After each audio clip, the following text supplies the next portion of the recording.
অনুরোধ করে যুবক, প্লিজ যুবক, হৃদয়টাকে মেরে ফেলিও না। তুমি দেখো না, তোমার বয়স 22, 10 বছর বয়সে মা বলেছে স্কুলে যা, মাদ্রাসা যা, মানুষ হবি, ভবিষ্যৎ ভালো হবে।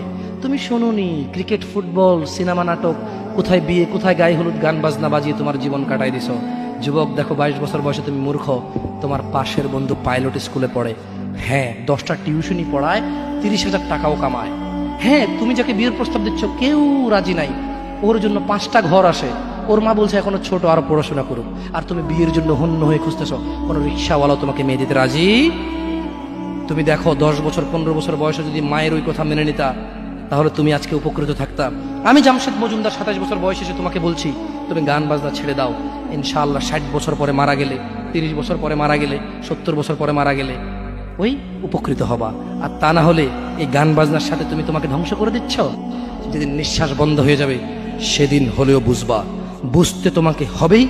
জমিনের উপরে বোঝো অথবা জমিনের নিচে বোঝো, বুঝতে তুমি হবে।